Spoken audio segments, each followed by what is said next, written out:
Hello नमस्कार। म पुण्य गौतम राति राति लाइभमा आएको छु। म स्वस्थ छु र यहाँहरूको स्वास्थ्य लाभको कामना गर्न चाहन्छु।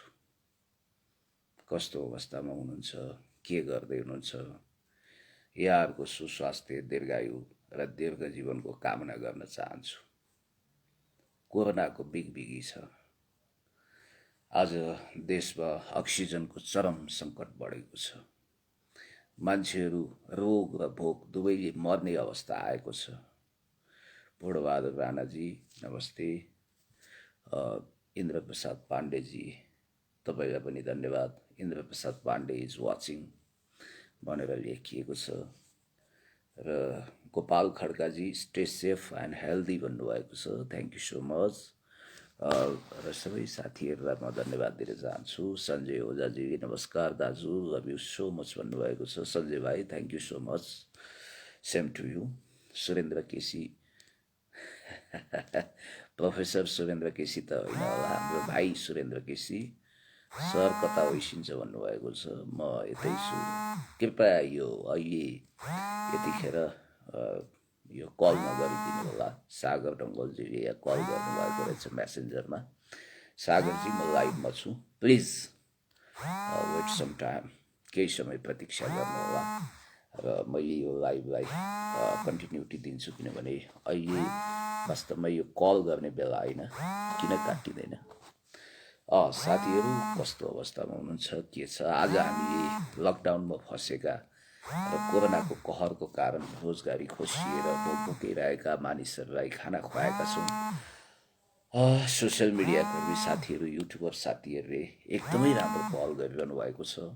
उहाँहरू कन्टेन्टको पछाडि होइन, भिडियो खिच्न होइन, समाज र राष्ट्रमा भएका समस्याहरूलाई मध्यनजर गरेर मानिसहरू एकातिर रोगले मरिरहनु भएको छ, अर्कोतिर भोकले मर्ने अवस्था आयो भनेर साह्रै संवेदनशील भएर रातो पर्दा टेलिभिजनको साथी प्रेमपुञ्जी, त्यसै गरी रङ्गिन टिभीको साथी दिपेश जिरेलजी, त्यसै गरी मिलन सिंहजी, शीतल न्युजको सिमरन कार्की, विनिता, अनि त्यसपछि हाम्रो साथी हुनुहुन्छ स्टार नेपालको कमल बस्नेतजी लगायत सबै साथीहरू, मैले नाम लिन छुटाएका अरू पनि थुप्रै साथीहरूले एउटा स्तुत्य पहल गर्नुभएको छ। लकडाउनमा भोकै रहेकालाई खाना खुवाउने र उहाँहरूले त्यो गङ्गा हलको छेउमा खाना खुवाइरहनु भएको छ। त्यसो त अस्ति तिलगङ्गामा पनि हामीले खाना खुवाएका थियौँ, यहाँहरूलाई थाहा छ। सचिन बाबु हामी गएर र मैले त्यो गङ्गा हल अगाडि खाना खुवाउने जो कार्यक्रम राखिएको छ, त्यहाँ हिजो र आज गरेर 5,000 रुपियाँ सहयोग गरेको छु। बरु म आफू भोको बस्छु, कसैले पनि भोको बसेको मलाई सह्य हुँदैन। म यही भन्न चाहन्छु। र साथीहरू, तपाईँहरू जस्तो हालतमा हुनुहुन्छ तपाईँहरूलाई स्टे सेफ भन्न चाहन्छु। जिउ जोगाउनुहोस्, घिउ खान पाइन्छ। र त्यसकारण अहिले हामी सबै बाँच्नु पनि पर्यो, बचाउनु पनि पर्यो। अहिलेको समयमा हामी एकदम चिन्तित भएका छौँ। कस्तो अवस्था आयो, यो दुनियाँलाई दग्ध बनाउने गरी स्पेनिस फ्लू पछि सबैभन्दा कठोर महामारीको रूपमा आएको कोरोना, जसले नेपालको अस्मितामाथि नि च्यालेन्ज गरेको छ। र हामी एकदम संवेदनशील र भावुक पनि भएका छौँ। र यो लाइभमा मैले यहाँहरूलाई के निवेदन गर्न चाहन्छु भने, यहाँहरूले कृपया थिङ्क पोजिटिभली, यहाँहरूले सकारात्मक सोच राखिदिनु होला। नकारात्मकताको अर्थ छैन। त्यसैले म भन्न चाहन्छु, कुनै पनि हिसाबले हामीले यो देशलाई, यो देशमा परेको सङ्कटलाई मनन गर्नुपर्छ। राष्ट्रिय सङ्कटको बेला, राष्ट्रिय विपत्तिको बेला आफ्ना व्यक्तिगत कुराहरू भुल्नुपर्छ। अहिले भर्खर मैले पूर्व आइजिपी, नेपाल प्रहरीका पूर्व प्रहरी महानिरीक्षक सर्वेन्द्र खनालज्यूसँग कुराकानी गरेको थिएँ। चरम सङ्कट छ यो अक्सिजनको। सर लौन कसरी व्यवस्थापन गर्न सकिन्छ भन्दा उहाँ पनि धेरै सिरियस हुनुभयो। धेरै नै उहाँले गम्भीरतापूर्वक के भन्नुभयो भने, ठिक छ, म पनि पहल गर्छु, तपाईँ अगाडि बढ्नुहोस्, तपाईँहरू हाम्रो साथ हुन्छ, हामी सबै मिलेर अगाडि बढौँ र अक्सिजनको जहाँ चरम सङ्कट भएको छ त्यहाँ अक्सिजनका सिलिन्डरहरू पुर्याउनुपर्छ। अहिले मान्छेहरूले श्वास फेर्न सकिरहेका छैनन्। अहिलेको यो दोस्रो लहर जो छ कोरोनाको, असाध्यै डरलाग्दो छ। त्यसकारण राधे खड्काजीहरूले त घोषणा नै गर्नुभएको छ, एक व्यक्ति एक अक्सिजन अर्थात् हरेक ठाउँमा अक्सिजन पुर्याउनु पर्छ भन्ने उहाँको जो सङ्कल्प रहेको छ। राधे खड्काजी, म तपाईँलाई धन्यवाद दिन चाहन्छु। तपाईँले यस अगाडि पनि धेरै राम्रा कामहरू गर्नुभएको छ र तपाईँको यो अभियानमा मेरो पूर्णतया सहमति र सहभागिता रहनेछ। जनकराज राउतजीले मलाई भन्नुभएको थियो, जनक राउतजी, हामीले केही अक्सिजनका सिलिन्डरहरू लगाएर भर्नु छ र त्यसलाई ल्याएर सम्बन्धित हस्पिटलमा तपाईँ र मैले दिनु छ भनेर भन्नुभएको छ र मैले पनि अक्सिजनको सिलिन्डरहरू खोजिरहेको छु र यहाँहरूको जानकारीमा काहीँ अक्सिजनको सिलिन्डर छ भने कृपया मलाई पनि फोन गर्नुहोला र त्यो लिएर हामी हस्पिटलमा जानेछौँ र तपाईँहरूले पनि अक्सिजनको सिलिन्डर कतै लुकाएको चाल पाउनु हो भने तुरन्त सम्पर्क गर्नुहोला। हामी त्यहाँ गएर जसरी भने पनि त्यो सिलिन्डर प्राप्त गर्नेछौँ। सरकारी गैर सरकारी सबै निकायबाट पहल गर्नुपर्ने बेला हो। अब अहिले घरमा बसेर एकदम अब आफू मात्रै स्वस्थ रहने भन्ने कुरो भएन। हामीले जोखिम मोलेका छौँ, रोगको जोखिम जरुर हामीले मोलेका छौँ। हामीले आफ्नो जीवनको पर्वाह गरेका छैनौँ साथीहरू। हामी यो देशलाई स्वस्थ बनाउनु पर्छ, सबैलाई बचाउनु पर्छ, अनि हामी बाँच्नुपर्छ भन्ने मान्यता अगाडि बढाइरहेका छौँ। त्यसकारण खबरदार, कसैले पनि अक्सिजनको सिलिन्डर लुकाएर नबस्नु।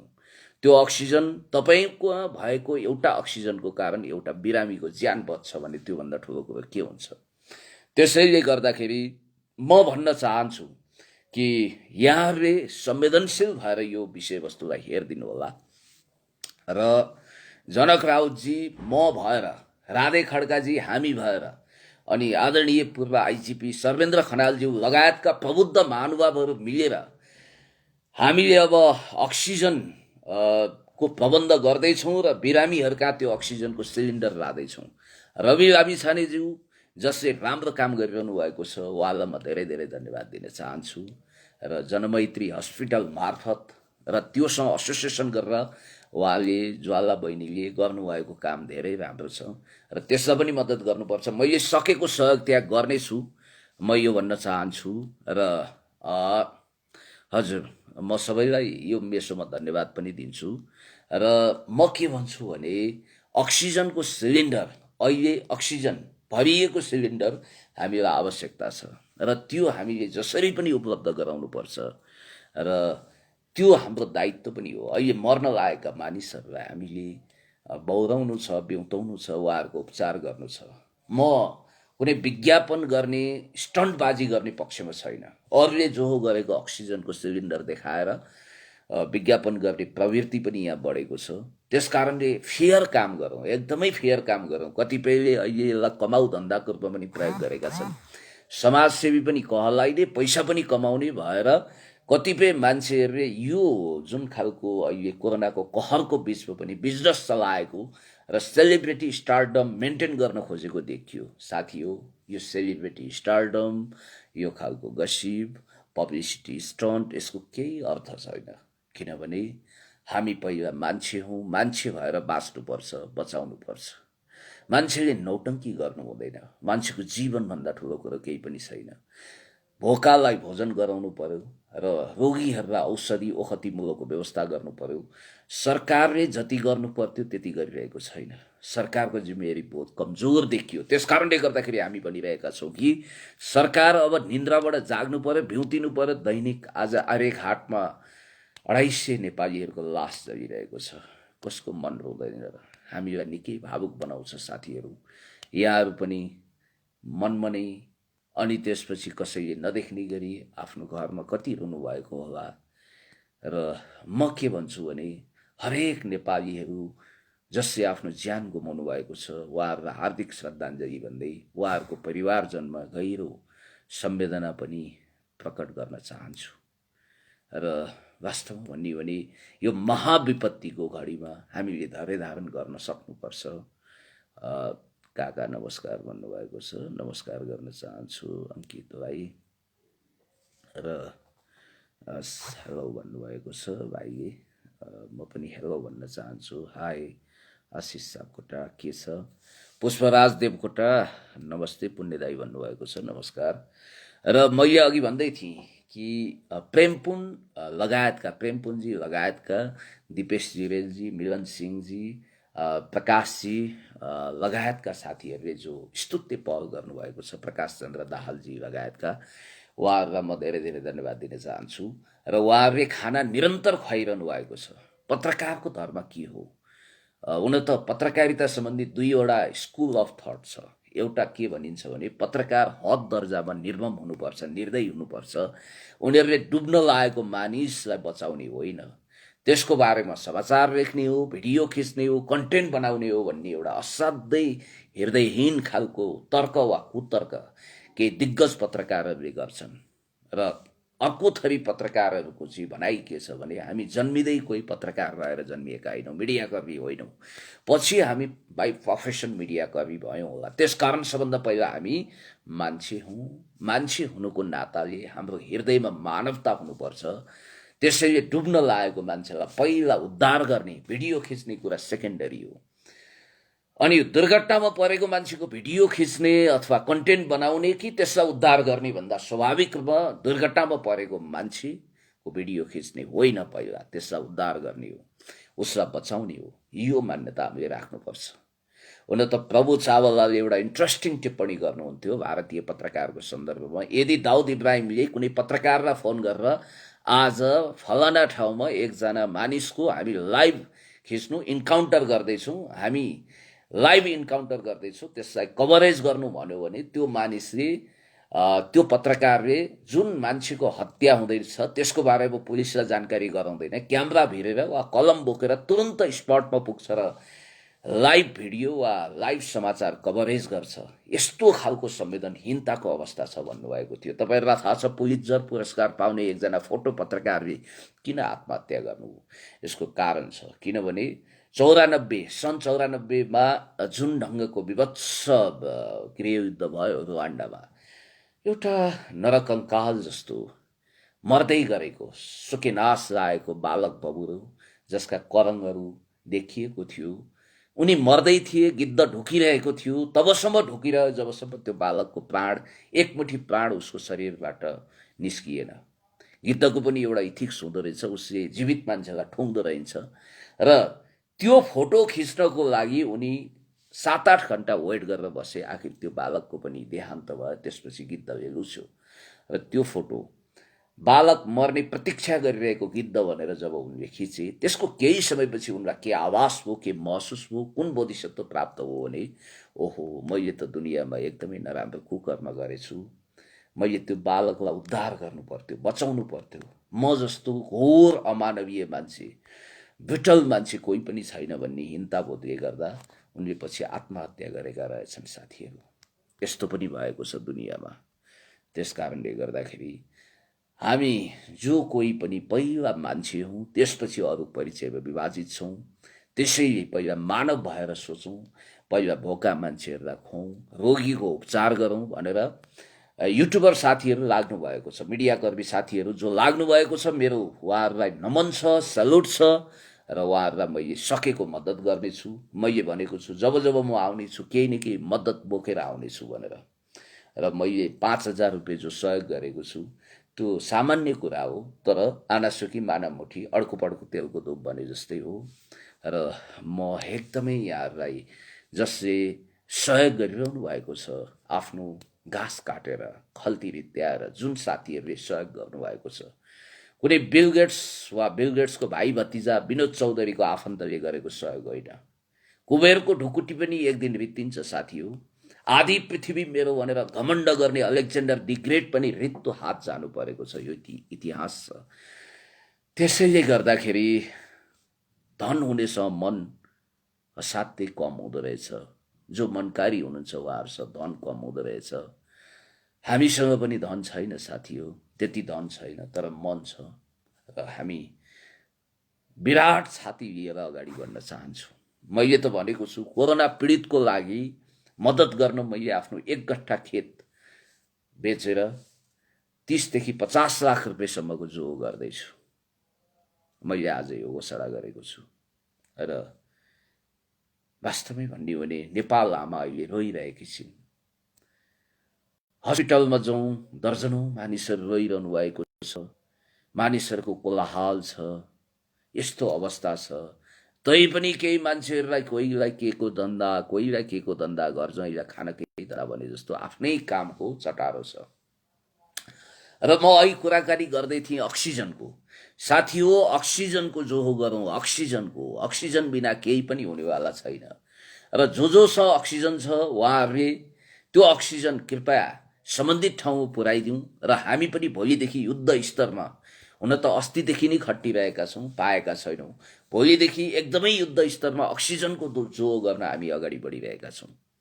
र तपाईहरूले देश विदेशबाट सहयोग गर्न सक्नुहुन्छ। तपाईहरूको एक एक पैसाको हिसाब किताब हामी पारदर्शी राख्नेछौँ। र हामी राधे खड्काजीले जो अभियान सुरु गर्नुभएको छ, उहाँ असाध्यै राम्रो मान्छे। त्यो अभियानसँग म पनि जोडिएको छु। जनक राउतजी हुनुहुन्छ, सञ्चारकर्मी पनि हुनुहुन्छ, सामाजिक अभियन्ता पनि हुनुहुन्छ। र हामी सबैको अभिभावक जस्तो आदरणीय सर्वेन्द्र खनालज्यू हुनुहुन्छ। उहाँको पनि आशीर्वाद साथ सहयोग हामीलाई छ। र अवश्य पनि म अक्सिजन लिएर आउनेछु, यो वाचा प्रतिबद्धता मैले गरेँ। र साथीहरूले मलाई फोन गर्न सक्नुहुन्छ। र मैले के मद्दत गर्नुपर्छ, म 24 घण्टा कोरोना पीडितहरूलाई मद्दत गर्नको निम्ति तयार छु। म बरु खाना खान्न, एक गाँस काटेर पनि मद्दत गर्न चाहन्छु। किनभने आज यो विपदको घडीमा सहयोग नगरे कहिले गर्ने? मानवताको परिचय दिने बेला हो। यदि हामीले अक्सिजनका सिलिन्डरहरू अस्पतालमा पुर्याउन सकेनौँ, भोका मान्छेलाई खाना खुवाउन सकेनौँ, घाँस काटेर भने पनि गरिबको सेवा गर्न सकेनौँ, खाना नाना छानाको प्रबन्ध गर्न सकेनौँ भने हामी आफैले आफूलाई माफ गर्न सक्ने छैनौँ। म यो भन्न चाहन्छु।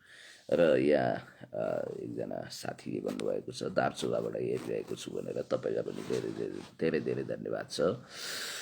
हिमाल प्रजाजी नमस्ते नमस्ते, के छ हाल खबर? सबैलाई धन्यवाद दिन्छु म। प्रतीक कोइराला मामाजी दर्शन भन्नुभएको छ। दर्शन मान्छेबाबु के छ हाल खबर?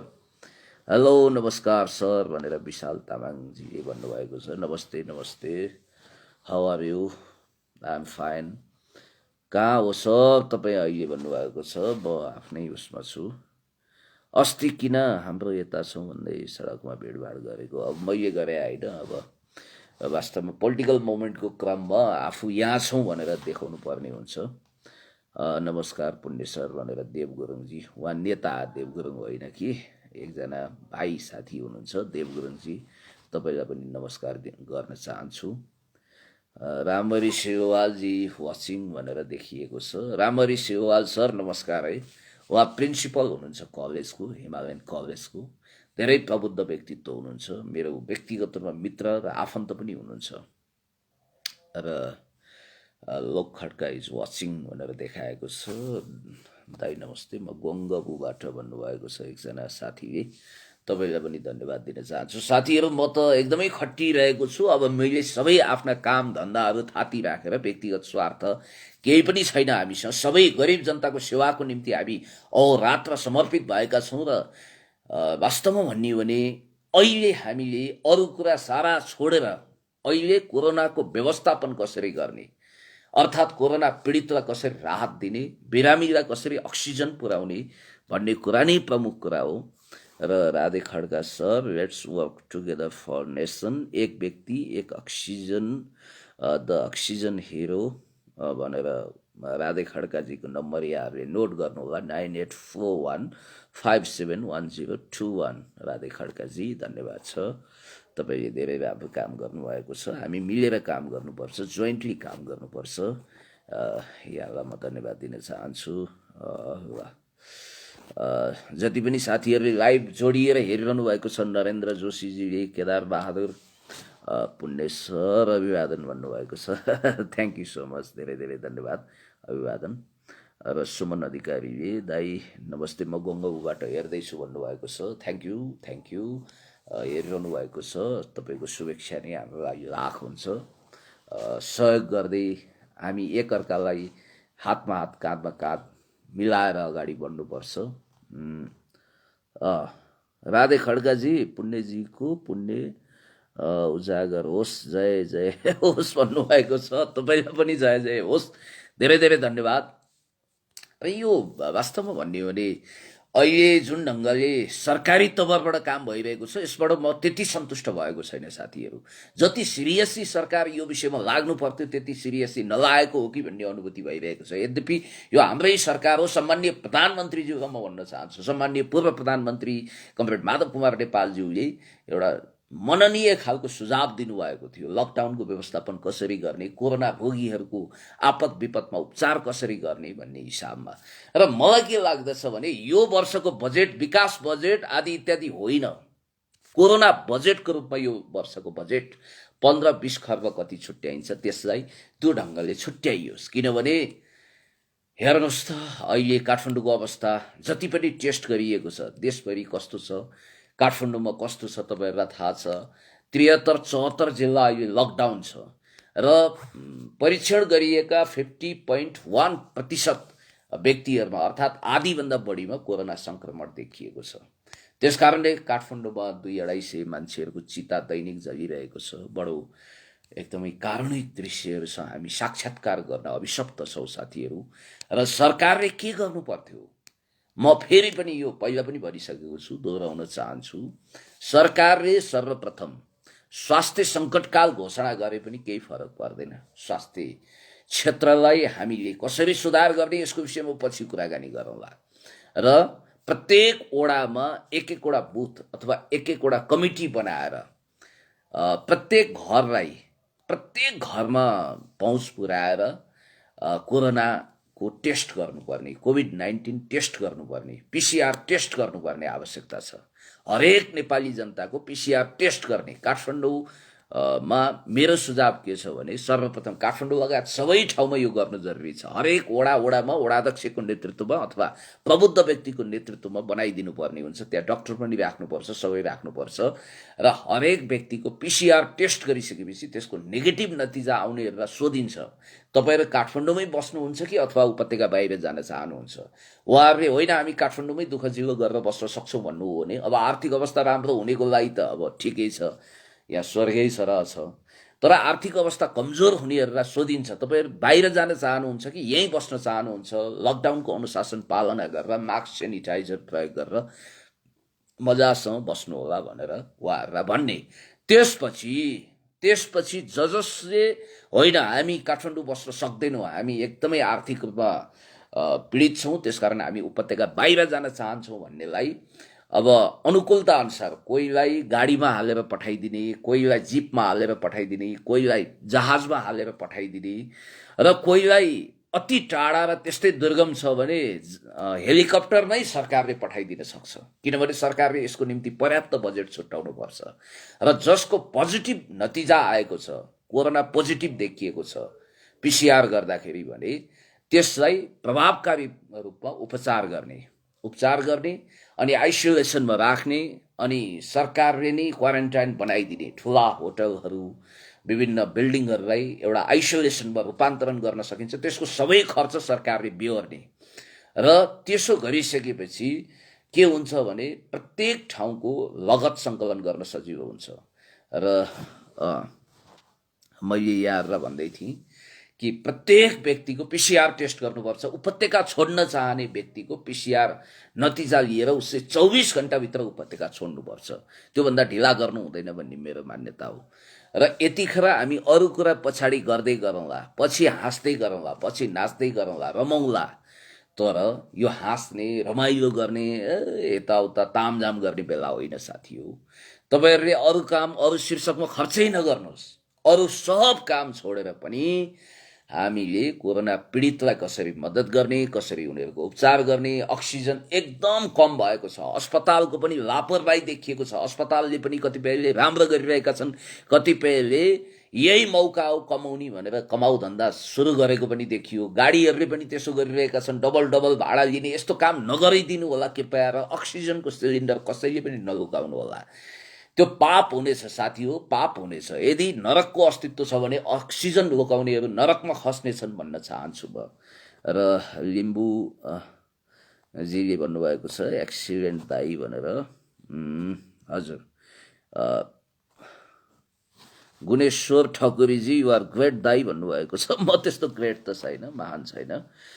थ्याङ्क यू सो मच भन्न चाहन्छु। सही कुरो चुरो कुरो दाजु भन्नुभएको छ, तपाईँलाई पनि म धन्यवाद भन्न चाहन्छु। र यो लाइभको दरमियानमा म के भन्न चाहन्छु भने अब हामी युद्ध स्तरमा उत्रियौँ, हामी उत्रिनै पर्छ। हामीले यो सेलिब्रिटी स्टारडमको पछाडि दौडिने होइन क्या, फोटो खिच्ने भिडियो खिच्ने त्यसलाई बवाल प्रचार गराउने आफ्नो व्यक्तित्व बनाउने यो बेला होइन। यो बेला भनेको मैले कतिपय ठाउँमा गएर कुनै भिडियो र फोटो नखिचाइकन गरिब बस्तीमा पैसा दिएको छु। अब आज यो कुरा मैले यहाँ भने मैले खल्ती रित्याएर दिएको छु साथीहरू, बरु आफू भोकै हिँडेको छु, तर मैले गरिबको लागि आफूले सकेको काम गरिरहेको छु। त्यस कारणले गर्दाखेरि अहिले हाँस्ने बेला होइन, हामी रमाइलो गर्ने बेला पनि होइन। त्यसैले गर्दाखेरि सबै कुरो भिडियो खिच्नुपर्छ, सहयोगको भिडियो खिच्नुपर्छ यो जरुरी छैन। सम्भव छ भिडियो खिचौँ, त्यो भिडियो खिच्नुको उद्देश्य पनि के भने त्यो मार्फत सबैलाई प्रेरणा प्राप्त होस् र अरूले पनि मद्दत गरून् भन्ने हो। र राधे खड्काजी, हामी जनक सर, जनक राउतजी लगायत हामी जे जति अहिले मैदानमा उत्रिनेवाला छौँ, उत्रिएका छौँ, हामी सबैले हातैमालो तपाईँहरूसँग पनि गर्ने हो र हामी प्रतिबद्ध भएर अगाडि बढ्नेछौँ। र मिडियाकर्मी साथीहरूको पनि यसमा साथ सहयोग रहनेछ। र भोलि हामी एउटा सानो मिटिङ गर्नेछौँ र जति पनि ग्यास जम्मा हुन्छ त्यो ग्यास तुरन्तै लगेर अक्सिजन ग्यास हामी हस्पिटलमा पुर्याउनेछौँ लोड गरेर। यो प्रतिबद्धता मैले व्यक्त गरेँ र जसले रोक्नु भएको छ, यदि हामीलाई सूचना आयो भने हामी सरकारी तवरबाट नै पहल गराएर त्यो ग्यास लिनेछौँ। यो कुरा हामीले यहीँबाट एनाउन्समेन्ट गर्न चाहन्छु। र सबै साथीहरू दाइ नम्बर दिनु न, कुरा गर्नु छ भनेर भन्नुभएको छ। मेरो नम्बर 9841417095 हो। र हाम्रो कामको लागि सलाम भन्नुभएको छ किरण बाबु। किरण बाबुजी तपाईँलाई पनि सलाम छ, नमस्ते। हजुर सबैलाई धन्यवाद दिन चाहन्छु। हजुर राजेन्द्र पोखरेलजीले भन्नुभएको छ अरूले जे जस्तो भन्नुहोस् मतलब भएन, तर म पुण्य दाई भन्ने बित्तिकै हुर्क हुने मान्छे। ठिक छ भाइ, तपाईँको सदा सहायता प्रेरणा मेरो लागि भिटामिन र अक्सिजन सरह हो। तपाईँलाई म धन्यवाद दिन चाहन्छु र तपाईँको पनि उत्तरोत्तर प्रगति गर्न चाहन्छु। के छ दाजु, एउटा हेल्प चाहिँ यो प्लिज भन्नुभएको छ। थ्याङ्क यू दाजु। आजकल कता बेपत्ता छैन नि भाइ। भिडियोमा आए मात्रै बेपत्ता हुने, नभए आए मात्रै अस्तित्व हुने, नभए नहुने भन्ने कुरो भएन। दिपक घिमिरे भाइ तपाईँलाई धन्यवाद दिन चाहन्छु। के छ सर भन्नुभएको छ रविन्द्र थापाजीले। रविन्द्रजी एकदम ठिक छ, सबै ठिक छ, तर पनि देश बिरामी भएको छ। आफूलाई सन्चो भएर भएन, अरूको हित चाहने मान्छे जोशी सागरले सम्झना बाँड्नु भएको छ, धेरै धेरै सम्झना भन्नुभएको छ। तपाईँलाई पनि हृदयदेखि नै धन्यवाद दिन चाहन्छु र सम्झना व्यक्त गर्न चाहन्छु, पुण्य सर अभिवादन भनेर। केदारजीले भन्नुभएको छ, केदारजी धन्यवाद। ल भरत गौतमजी नमस्ते बन्धु भन्नुभएको छ। बन्धु तपाईँलाई पनि नमस्ते छ। केही गर्ने समय आयो दाई भन्नुभएको छ सुमन अधिकारीले। भाइ हो, पक्कै हो, केही गरौँ है, मिलेर गरौँ। नमस्कार पुण्य दाजु फ्रम धरानबाट भन्नुभएको छ। लिम्बू कुमार इन्द्र कुमार लिम्बू भन्न खोज्नु भएको होला, थर अगाडि लेखिदिनु भयो, नाम पछाडि। खैर केही छैन, तपाईँलाई पनि धन्यवाद। गुड नाइट ब्रदर भनेर नितेश रङ धामीले भन्नुभएको छ। Good night, have a nice dream.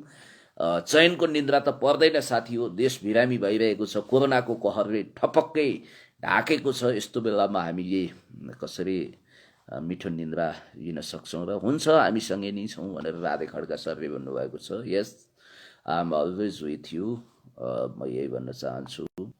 र सबै साथीहरू जसले कमेन्ट्स लेख्नु भएको छ तपाईँहरूलाई धन्यवाद दिन चाहन्छु। साथी हो, यो महामारी भन्ने चिज कस्तो हुँदो रहेछ भने मेरो बुवाले हामीलाई बताउनुहुन्थ्यो। मेरो बुवा ढिलो, मेरो बुवा वृद्ध कालमा म जन्मिएको, बुवा वृद्ध हुँदाखेरि, बुवा राणाकालको मान्छे। बुवालाई हजुरबाले सुनाउनुहुन्थ्यो अरे स्पेनिस फ्लूको विषयमा। भारतमा त्यसलाई बम्बई फ्लू भनेर भनिन्थ्यो त्यतिखेर। कस्तो थियो अरे भने, हुन त एकचोटि मैले राष्ट्रकवि माधव घिमिरेबाट पनि यो कुरा सुनेको थिएँ। राष्ट्रकविज्यूले पनि आफ्नो पिताबाट सुन्नु भएको कुरा रहेछ त्यो। जस्तो हरेक शताब्दीमा एउटा महामारी पृथ्वीमा देखिएको छ। पहिला ब्ल्याक डेथ भनेर देखियो, जसलाई प्लेग भनिन्छ। 1819 देखि 1821 सम्म त्यसले पृथ्वीमा 3 करोडभन्दा बढी मान्छेलाई ठहरै बनायो। त्यसको ठिक 100 वर्षपछि फर्स्ट वर्ल्ड वार समापन भइसकेपछि 1919देखि 1921सम्म एउटा भयानक ठुलो महामारी देखा पर्यो, जसलाई भनिन्छ स्पेनिस फ्लू, जसको विषयमा त्यतिखेरका अखबारहरूले पनि धेरै कुरा बताउँछन्। र घर जत्रा लासका चाङहरू देखिन्थ्यो अरे। हस्पिटलमा कति हो कति, बाहिर कति हो कति, मृतकको सङ्ख्या गनि नसक्नु, फतक्कै कोइएका मानिसहरूको सङ्ख्या गनि नसक्नु थियो अरे। त्यतिखेर International Herald Tribune, New York Times, Washington Post लगायत त्यतिखेरका अखबारहरूमा ती न्युजहरू पढ्न पाइन्छ। अहिले पनि गुगल आर्काइभमा त्यो न्युजहरू देख्न पाइन्छ। र त्यो स्पेनिस फ्लूको 100 वर्षपछि कोभिड-19 नामाकरण गरिएको यो कोरोना 2019मा देखा पर्यो। र यो कोरोना अहिले दग्ध भएर गएको छ, एकदमै फैलिएको छ, यत्रतत्र सर्वत्र यसको आतंक फैलिएको छ। युरोप, अमेरिका, चीन जस्तो देशलाई पनि हायल कायल बनाएको छ। र हामीलाई अहिले सबभन्दा बढी दुःख दिएको छ, किनभने अब दुःखका साथ भन्नुपर्छ भारत हाम्रो छिमेकी हो र भारतमा कोरोनाको कहर एकदमै नराम्रोसँग बढ्यो र यो दोस्रो लहर आएको छ। हामी चाहन्छौँ यसको तेस्रो लहर नआओस्। पहिलो लहरमा लक्षणहरू देखा परे, कोरोना त्यति घातक रूपमा देखा परेन, यद्यपि कतिको ज्यान गयो। दोस्रो कालमा त अहिले देखिरहनु भएको छ, रोगले कुनै धनी गरिब अथवा ठुलो सानो भन्दो रहन्छ। सांसदहरूलाई पनि यसले खोसेर लगेको छ। काल आइसकेपछि आयो, टप्प टिप्यो, मिति पुग्यो, टारेर टारिन्न त्यो भन्ने एउटा कवि शिरोमणि लेखनाथ पौडेलज्यूको पङ्क्ति तपाईँले पढ्नु भएको छ। र पशुपति चौलागाई जो असाध्यै राम्रो हुनुहुन्थ्यो, देशभक्त हुनुहुन्थ्यो, देश र जनताले जहिले पनि पत्याएको भर पत्यार गरेको मान्छे, तर नेतृत्वलाई गुलाम अली चाहिने उहाँ ल्याकत अली हुनुहुन्थ्यो, जमिनसँग जोडिएको मान्छे हुनुहुन्थ्यो। सदा हसमुख, आँखामा राख्दा पनि नबिजाउने, राति गेडी जस्तो, लाल गेडी जस्तो, एकदमै असल मान्छे। भनिन्छ शैतानहरूको आयु बहुत लामो हुन्छ, सज्जन मान्छेहरू कालको प्यारो भन्छन्। र असमयमै 58 वर्षको उमेरमा उहाँ यो धरतीबाट बिदा हुनुभयो। अब यहाँनिर बेवकुफहरू मन्त्री बनिरहेको बेला, गुन्डा माओवादी 2 कौडीका औकात भएका मान्छेहरू मन्त्री भएको बेला, 2037 सालमा कम्युनिस्ट पार्टीको सदस्यता प्राप्त गरेको, मास्टर डिग्री गरेको, होनहार, जनताको कामको निम्ति हुर्के हुने, इमान्दार, सत्यनिष्ठ, देशभक्त पशुपतिजी मन्त्री बन्न पाउनु भएन। कस्तो विडम्बना हेर्नुहोस् त। यसैलाई भनिन्छ मत्स्य न्याय, चोरलाई चौतारो, साधुलाई सुली। पशुपति चौलागाईजी प्रति हार्दिक श्रद्धाञ्जली र उहाँको परिवारजनप्रति गहिरो शोक संवेदना व्यक्त गर्न चाहन्छु। त्यसै गरी एकजना पत्रकार मित्र हुनुहुन्थ्यो दिनेश दाहालजी, उहाँ पनि बितेर जानुभयो। निमा लामा भाइ जो युवा सङ्घको केन्द्रीय सदस्य हुनुहुन्थ्यो, उहाँ पनि बितेर जानुभयो कोरोनाकै कारण। गनि नसक्नु छ साथीहरू, सङ्ख्या पनि धेरै धेरै छ। जो यो धरतीलाई छोडेर जानुभएको छ, अलविदा गर्नुभएको छ, उहाँहरूलाई हार्दिक श्रद्धाञ्जली भने। र एकजना साथीले भन्नुहुन्थ्यो, हामीलाई त कालले नपत्याएर पृथ्वीको भिसा र पासपोर्ट अझै बाँकी हुनाले हामी बाँचिरहेका छौँ। हामी यस मानेमा बाँचिरहेका छैनौँ कि हामीलाई कालले पत्याएको छैन। कति मार्मिक भनाइ थियो त्यो। वास्तवमा हामी किन डराइरहेका छौँ, किन सन्त्रस्त छौँ? एक दिन यो पृथ्वी सबैले छोडेर जानुपर्छ। अष्ट चिरञ्जीवी भनेर भनिएका, यद्यपि अमर भनेर भनिएको छैन, चिरञ्जीवी भनेको चिर कालसम्म धरतीमा रहने भनेर वरदान पाएको भनिएका। मिथकमै जाँदाखेरि, पुराण कथामा जाँदाखेरि अस्वस्थामा हनुमान, बलि लगायतका अष्ट चिरञ्जीवीहरू छन् भनिन्छ। त्यो बाहेक कुन प्राणी पृथ्वीमा 100 म्याक्सिमम 150 वर्षसम्म मान्छे बाँचेको इतिहास छ? त्योभन्दा बढी को बाँचेको छ र? तपाईँहरूलाई थाहा छ माइकल ज्याक्सन 150 वर्ष बाँच्न चाहन्थे, तर कालको अगाडि सबै लाचार हुँदो रहेछ। र माइकल ज्याक्सन जसले दर्जनौं मानिसहरू आफ्नो लागि मुटु कलेजो फोक्सो दिन तयार थिए, ती तयार गरेर राखेका थिए। मृगौला दान गर्न तयार थिए, कलेजो दान गर्न तयार थिए। दर्जनौं डाक्टरहरू उनको वरिपरि लाग्थे, तर माइकल ज्याक्सनलाई पनि 50 वर्षभन्दा बढी बाँच्ने अनुमति यो धरतीमा भएन। त्यस कारणले गर्दाखेरि साथीयो, जिउ रहे घिउ खाइन्छ भनिन्छ। बाँचुन्जेल सत्कर्म गर्नुपर्छ, राम्रो काम गर्नुपर्छ। मान्छेको ओठमा आँसुको गुलाब फक्राउन सक्यौँ भने हाम्रो सफलता हुनेछ।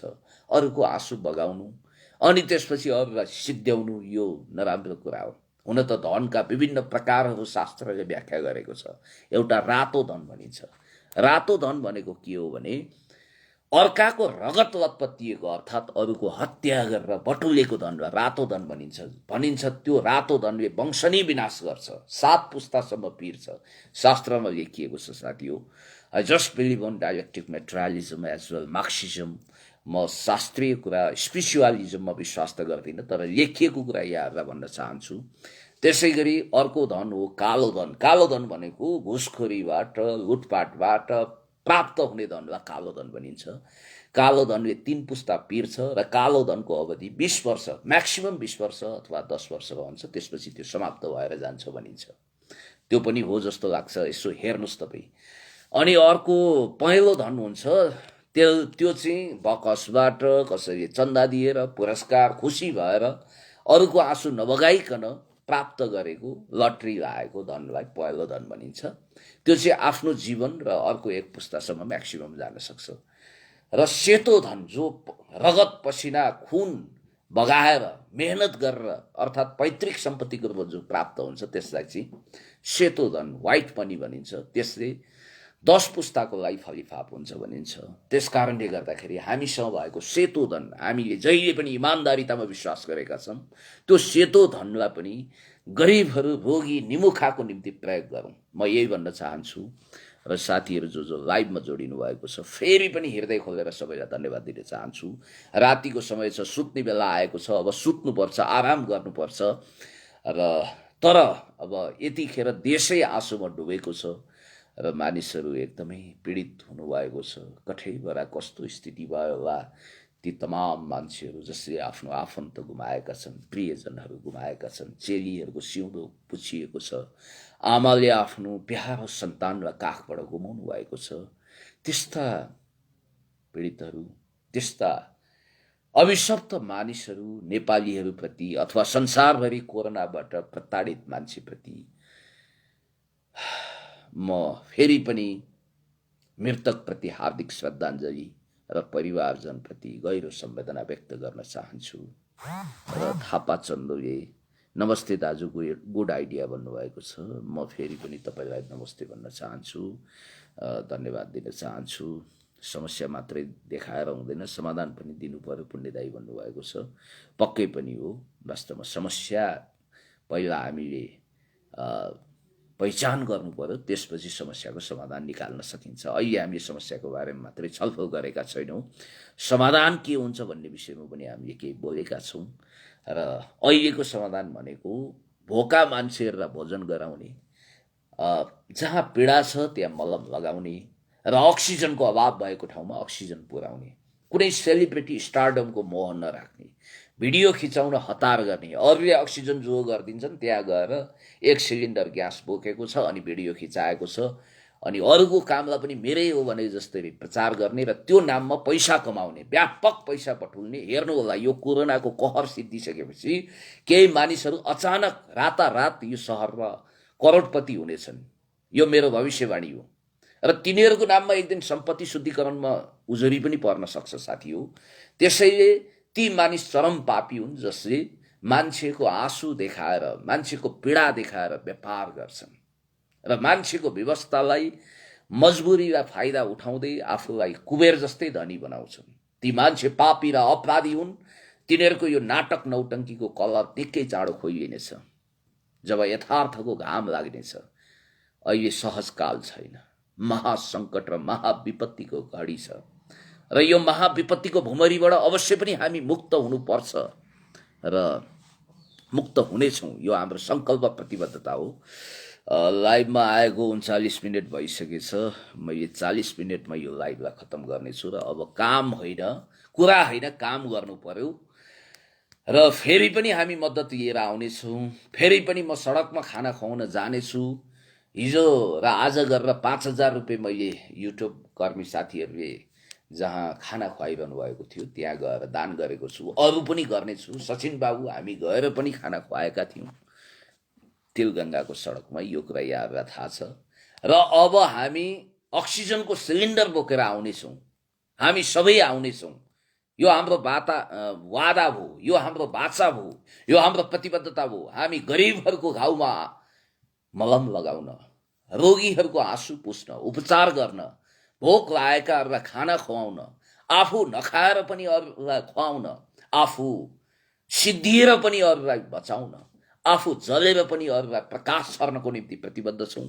हामीलाई यो देश, माटो, आमा, जन्मभूमि निकै प्यारो छ र मानव जातिको अस्तित्वमाथि चुनौती हाल्न आएको, किनकि हामीले प्रकृतिको अतिशय दोहन गरौँ। परिणामस्वरूप प्रकृतिले यस खालको विपत्ति हामीमाथि थोपरेको छ। बाढी पहिरो, भूकम्प आदि इत्यादिको प्रकोपपछि अहिले कोरोनाले एकदमै हामी आक्रान्त छौँ। विमल राईजीले सिक्किमबाट हेलो हाई भन्नुभएको रहेछ, उहाँलाई पनि धन्यवाद दिन चाहन्छु। र यो कोरोनाको यो दोस्रो लहर खतरनाक छ। हुन त 7.5 दशाको विषयमा शास्त्रमा एउटा वर्णन छ। 7.5 दशाको 3 चरण हुन्छन् रे साथीहरू। अढाई वर्षको 3वटा चरण हुन्छ। त्यसलाई आद्य 7.5, मध्य 7.5, अन्त्य 7.5 भनिन्छ। अथवा यसलाई सहज भाषामा भन्नुपर्दा पहिलो चरणको 7.5, दोस्रो चरणको 7.5 र अन्तिमको 7.5 दशा अढाई वर्ष हुँदो रहेछ। पहिलो 7.5 मा लक्षणहरू देखा पर्छ गडबडीको, अनि विभिन्न खालका सङ्कटहरूको लक्षण मात्र देखा पर्छ। मध्य 7.5 मा घाटाहरू हुँदै जाने, अनि त्यसपछि आफूले गरेको कामहरू अधुरो रहने, पीडाहरू हुँदै जाने, यस्तो अवस्था हुँदो रहेछ। र अन्त्य 7.5 भयावह हुँदो रहेछ। आर्थिक रूपमा करोडपति मान्छे पनि रोडपति हुन सक्ने, टाट पल्टिन सक्ने, रोगीहरूको फ्याट्टै ज्यान जान सक्ने, ठुला दुर्घटना हुन सक्ने बेला त्यही रहेछ। ठुला ठुला क्षतिहरू पनि हुन सक्छ। भने जस्तै अहिले हामी कोरोनाको दोस्रो लहरमा आएका छौँ र यो तेस्रो लहर नआओस्, जुन अति भयावह, हाम्रो कल्पना भन्न पनि बाहिर हुनेछ, त्यस्तो नहोस् भनेर हामी कामना गर्न चाहन्छौँ, प्रार्थना गर्न चाहन्छौँ। बाँचौँ अनि बचाउँ। सबै व्यक्तिहरू अहिले सरकारको मात्रै मुख ताकेर भएन साथीहरू। सरकार त आफ्नो बिजनेसमा मस्त छ। कुर्सी कसरी जोगाउने, बहुमतको समीकरण कसरी ठिकठाक पार्ने, कोहीलाई के धन्दा, कोहीलाई के धन्दा, घर ज्वाइँलाई खानको धन्दा, अरूतिर अन्त चैतमा जन्त भने जस्तो। यतिखेर राजनीतिक कर्मीहरू वास्तवमा त्यति संवेदनशील भएको अवस्था छैन। सम्माननीय पूर्व प्रधानमन्त्री कमरेड माधव कुमार नेपालले कोरोना विरुद्ध राष्ट्र एक ढिक्का भएर सङ्कल्प लिएर अगाडि बढ्नुपर्छ, लड्नुपर्छ भनेर सम्माननीय प्रधानमन्त्रीज्यूका सम्माननीय पूर्व प्रधानमन्त्री माधव कुमार नेपालज्यूले सुझाव दिनुभएको छ र त्यसलाई मनन गर्नुपर्छ भन्ने मलाई लाग्छ। र यतिखेर वास्तवमा भन्ने भने सरकार निकै संवेदनशील भएर लाग्नु पर्थ्यो र पर्छ। लागेको त छ, तर यति पर्याप्त छैन। चिनिया सरकार, प्रेसिडेन्ट सी जिनपिङ कसरी कोरोनाको कहरसँग लड्नको निम्ति अहोरात्र खटिनु भएको थियो, चिनिया जनताले कसरी त्यसलाई साथ दिएका थिए, चिनको सरकारले कसरी नियन्त्रण गरेको थियो, क्युबाको कुरा गरौँ अथवा भुटानकै कुरा गरौँ, कति राम्रो सत्य व्यवस्थापन भएको छ। तर हामी लापरवाह भयौँ। सुरुमा त केही मान्छेहरू यो अफवाह हो, केही पनि होइन, यसलाई ह्याकोलाले पेल्नुपर्छ, यो अहिले गरे नथुखैरे कुरा कर्कट झाप पत्कर जस्ता मान्छेहरूले दुष्प्रचार गरे, यो कोरोना सोरोना केही छैन, हाछ्यौँ गरौँ, बेसार पानी खाउँ, यसलाई यत्तिकै उडाइदिउँ भनेर हाँसोमा उडाइयो। वास्तवमा त्यस्तो थिएन। र यो दैत्याकार रूपमा 16 सालले जस्तो हाम्रो अस्तित्व निल्नको निम्ति आएको यो कोरोनासँग लड्नु लड्तरो कुरो होइन साथी हो। त्यस कारणले गर्दाखेरि you have to be very serious. आफू पनि सजग हुनुपर्छ। मास्क लगाउने, सेनिटाइजर लगाउने, सामाजिक दूरी भनौँ वा व्यक्तिगत दूरी मेन्टेन गर्ने, यो काम गर्नुपर्छ। र रोगसँग डराउनु पनि पर्छ, तर त्यति मात्रै डराउनुहोस् जति आवश्यक छ।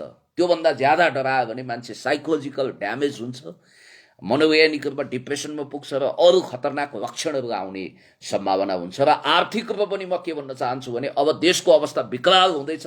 सरकारले यो वर्षको बजेटलाई कोरोना बजेट बनाएर क्षतिपूर्ति पनि दिनुपर्छ, गरिबहरूलाई राहत दिनुपर्छ, रासन पनि दिनुपर्छ र रकम कलम पनि उपलब्ध गराउनुपर्छ। जो धनाढ्य हुनुहुन्छ उहाँहरूले व्यक्तिगत रूपमा चारधाम तीर्थ जाने कुरा पछि सोच्नुहोस्। चारधाम तीर्थ जानुभन्दा धेरै ठुलो कुरो भनेको तपाईँले गरिबहरूलाई खाना नाना छानाको प्रबन्ध गरिदिनुहोस्। विनोद चौधरी यो देशको खरबपति, फोर्ब्सको सूचीमा उहाँको नाम छ। खोइ उहाँले कोरोनासँग लड्नको निम्ति खोइ विशेष घोषणा गरेका धनाढ्यहरूको चाला यस्तो छ। सूरज वैद्यजी आफ्नो पत्नी कुनै समयको मिस इन्डिया ऋतु सिंह वैद्यलाई अगाडि सारेर सेटिङ गरेर 35 करोडको कमिसनको रफू चक्करमा हुनुहुन्छ। योभन्दा लाज मर्नु पाप के हुन सक्छ? यस्ता कामहरू गर्दै नगर्नु होला। मजबुरीको फाइदा उठाउने, अरूको रगत पसिना आँसु शोषण गर्ने, गो टु हेल भन्न चाहन्छु यस्ता मानिसहरू जसले यस्तो विपत्तिको बेलामा पनि विपत्तिको दुरुपयोग गरेर मान्छेहरूको रोगलाई भजाएर धनी हुन खोजिरहेका छन्। ती अदम हुन् मान्छेका नाममा। तिनीहरू एक प्रकारले भनियो भने ज्यादै घटिया किसिमका राक्षसी वृत्तिका मान्छे हुन् र यस्ता मानिसहरूलाई म के भन्न चाहन्छु भने तपाईहरूले मानवता विरुद्ध ठुलो घात गर्नुभएको छ। बाँचौँ, बचाउँ, स्टे सेफ भन्न चाहन्छु, गुड नाइट भन्न चाहन्छु। Wish you all the best. अगाडि बढ्नुहोस्। जिउ रहे घिउ खाइन्छ, एक मागले जाडो जाँदैन। फेरि पनि हामी बातचित गर्नेछौँ, भेट्नेछौँ, कुराकानी गर्नेछौँ। अब यो बातचित गर्ने, भाषणबाजी गर्ने समय होइन। हामीले गरिबको निम्ति के गर्न सक्छौँ, रोगीको निम्ति के गर्न सक्छौँ, देश र जनताको निम्ति हामीले शपथ खाएका छौँ र त्यो काममा प्रतिबद्ध भएर मनसा वाचा कर्मणा अगाडि बढ्ने वाचा कसम हामीले खानै पर्छ। हामी अगाडि बढ्नै पर्छ, गरिबको निम्ति काम गर्नै पर्छ, रोगीको निम्ति हामीले विशेष व्यवस्था गर्नै पर्छ। अहिलेको समयमा अक्सिजनको चरम अभाव देशले भोगिरहेको छ। नयाँ अक्सिजन प्लान्टहरू लगाउने, विदेशबाट अक्सिजन मगाउने, अक्सिजनको आपूर्तिमा कुनै कमी हुन नदिने, मित्र राष्ट्र चाइना लगायतका देशहरूसँग कुराकानी गरेर अक्सिजन पर्याप्त मात्राको व्यवस्था गर्नुपर्ने आवश्यकता छ। र यो तर्फ सरकार र गैर सरकारी संस्थाहरूको, व्यक्तिको, विभिन्न सामाजिक व्यक्तित्वहरूको, समाजसेवीहरूको ध्यान आकर्षण गर्दै अहिलेको लागि म गुड नाइट भन्न चाहन्छु। हस्त, शुभरात्रि। यहाँहरूको जीवन सुखमय रहोस्। नमरी बाँचे कालीले साँचे भनेर एउटा गीत थियो। अहिले बाँच्नु नै ठुलो कुरा हो। पहिला आफू बाँचौँ, अरूलाई बचाउँ, वा अरूलाई बचाउँ अनि आफू बाँचौँ। यही मान्यतामा हामी अहिले जिउनुपर्छ। र तपाईँ पनि सेफ हुनु होला सर भन्नुभएको छ। एनबी रायमाझीजी तपाईँलाई धन्यवाद छ। दिप भूषालजी नमस्कार दाई भन्नुभएको छ। नमस्ते। सुजन परियार पुण्यजी भन्नुभएको छ। र जगतजङले स्वास्थ्य क्षेत्रमा सरकारले गरेको काममा तपाईँले कतिको सन्तुष्ट हुनुहुन्छ दाई भन्नुभएको छ। त्यति सन्तुष्ट हुने ठाउँहरू छैन, सत्ताको खेलोफडको बढी भएको छ। त्यसकारणले गर्दाखेरि सरकारले नगरेको होइन, गरेको छ। यो काम पर्याप्त भएको छैन। धेरै सिरियस हुनु जरुरी छ। यो हरेकको पीडालाई आफ्नै पीडा जस्तो महसुस गर्नुपर्छ। यो म भन्न चाहन्छु। माओ त्से-तुङले एउटा दुर्घटना हुँदाखेरि भन्नुभएको थियो, त्यो दुर्घटनामा मृतक भएकाहरूलाई मैले आफ्नै छोरो जस्तै देखेँ भन्नुभएको थियो। संवेदनशील हुनुभएको थियो। एउटा शासकमा मानवीय संवेदना चाहिन्छ। म यही भन्न चाहन्छु। नमस्ते पुण्यदाई, म चाहिँ साउदी अरबबाट हेर्दैछु भनेर विवेक तामाङजीले भन्नुभएको छ। विवेकजी तपाईँलाई धन्यवाद दिन चाहन्छु। विकी परियार दाजु सुरक्षित रहनुहोला, हामीलाई दर्रो खरो बोल्ने मानिसको आवश्यकता छ भन्नुभएको छ। Thank you so much. म हर हमेसा तपाईँहरूसँग उभिनेछु। अब केपी मान्नुहुन्छ कि भनेर भन्नुभएको छ। यो पोलिटिकल कुराहरू हामी पछि गरौँला। अहिले हामी सबैको साथ सहयोग लिएर अगाडि बढ्नुपर्छ। तर सम्माननीय प्रधानमन्त्रीज्यूले जे जति गर्न सक्नुहुन्थ्यो त्यति गरेको हामीलाई महसुस भएको छैन। काम बढाउनुपर्छ। सम्माननीय प्रधानमन्त्रीज्यूले यदि कुनै केही कथम यो लाइभ हेर्नु हो भने मलाई थाहा छ उहाँ राति अबेलासम्म सुत्नुहुन्न। हेर्नु भएको छ भने अवश्य पनि मनन गर्नुहुनेछ। राज खरेलले ओके भन्नुभएको छ। गुरु मैनालीले पुण्य सर भन्नुभएको छ। धन्यवाद। गजब जोगिएर रहनु होला भनेर नारायण निवासीजी कविजी के छ हालखबर? नयाँ कविता लेख्नु भएको होला। तपाईँ संवेदनशील भावुक कवि हुनुहुन्छ। तपाईँ पनि बाँच्नुपर्छ। जगतजङ आराम छौ त दाई भन्नुभएको छ। ठिक छ, व्यक्तिगत रूपमा त आराम छु, तर बेचैन छु। देश र जनताको अवस्था देख्दा, बिरामीहरूको अवस्था देख्दा मन रोएको छ। म कतारबाट भनेर सन्तोष बजगाईजीले भन्नुभएको छ। सन्तोष भाइ के छ हालखबर? धन्यवाद छ। लक्ष्मण अधिकारीजी एक्सेप्ट मी भन्नुभएको छ। हुन्छ, तपाईँको फ्रेन्ड रिक्वेस्ट म एक्सेप्ट गर्नेछु। र यसै गरी अनगिन्ती साथीहरूले सम्झनाको पोको पन्तुरो पठाउनु भएको छ।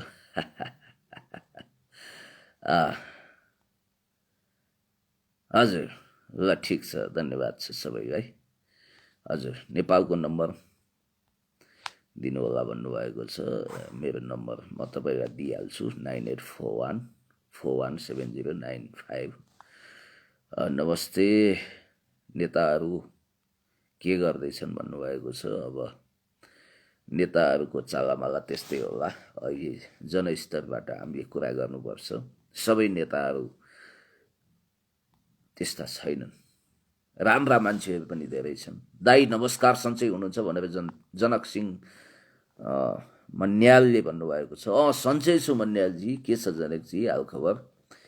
तपाईँ एकदमै स्वस्थ रहनुहोस्, म यही भन्न चाहन्छु। र यही भन्दै म अहिले यहाँहरूसँग शुभरात्रि भन्दै छुट्टिन चाहन्छु। कमेन्ट्स गर्ने तमाम साथीहरूलाई हृदय खोलेर धन्यवाद दिन चाहन्छु। तपाईँहरूको प्रगति उन्नति होस्, तपाईँहरू स्वस्थ रहनुहोस्। हस्, नमस्कार, अभिवादन, good night, have a nice dream, stay safe. हस्, थ्याङ्क यू।